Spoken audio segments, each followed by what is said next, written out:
A $950 fine for a mailbox almost destroyed my life, my marriage, everything we had built until the cops realized who they were really dealing with. My wife shredded that bogus ticket right in the HOA president's smug face, and in that single moment, everything flipped. What looked like suburban drama exploded into cops swarming our lawn, a SWAT commander stepping out, and the shocking reveal that the woman everyone thought was just my wife had been undercover the whole time. When we first moved to Oakwood Heights, I thought I'd made it. Wide streets, manicured lawns, the kind of neighborhood where you think your kids will ride bikes safely and your house value will never drop.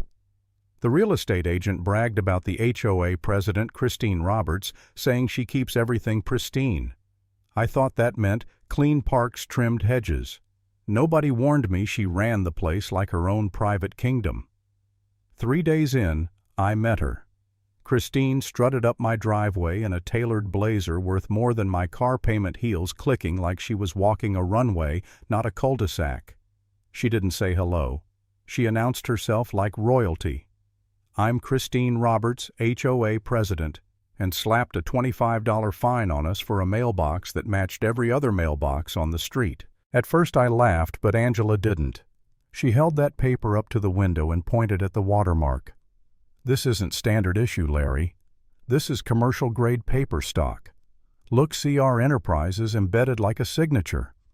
Christine wasn't just writing fines, she was printing professional-grade extortion notices with more polish than a corporate memo. My wife, with those sharp forensic instincts, started pulling threads. Within a week, she found at least a dozen other families had been slapped with identical fines. Same premium paper, same ink sequential numbers, like it all came from one big production run. And then we saw the black sedan. Late night pulling into Christine's driveway, a man with a leather briefcase stepping inside like it was business as usual. That's when I started to wonder who the hell funds an HOA president's midnight boardroom meetings. The next escalation came wrapped in fear. Christine plastered notices on every doorstep, critical community safety briefing. The wording felt like a military summons. That night the rec center was packed, and Christine didn't just speak, she performed. Professional slides, graphs, scary statistics about crime rates supposedly creeping into Oakwood Heights. She stood under those fluorescent lights like she was running a TED Talk on why we should all live in terror. People bought it. Neighbors shifted in their seats, whispering about security systems, convinced our suburb was a ticking time bomb. But Angela stood. Calm, precise, and she cut Christine's show in half with one sentence. "Mrs. Roberts, you're using data from the wrong zip code." The room gasped. Christine stuttered. And for the first time her power cracked. But she didn't back down, she escalated. The very next morning, one of our neighbors stumbled onto our porch, sobbing, her tablet shaking in her hands. Overnight, fake criminal records had appeared in her name. Arrest warrants, traffic tickets from states she'd never even visited. Her employer was already questioning her. Angela scrolled through it, eyes narrowing. "Larry, this isn't some hacker in a basement. These are official law enforcement databases. Someone with police credentials planted these." That's when the paranoia hit me. If they could fake an entire criminal history overnight, what chance did we have? For the first time, I wanted to give up. Sitting at our dining table, I stared at the piles of bogus citations and whispered, "Maybe we should just pay. Maybe keeping our heads down is safer. What if fighting this ruins us?" Angela looked at me steady and cold. "If we don't fight, they'll own us forever."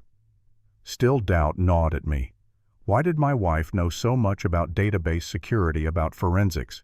Who exactly had I married? But before I could spiral further, she acted. She started planting disinformation rumors about federal audits, whispers of witness protection documents tagged to trace communication.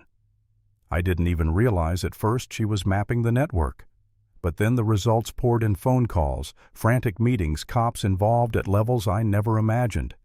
And suddenly, a name surfaced: Captain Morrison, a police commander coordinating with Christine. This wasn't HOA bullying anymore, it was organized corruption.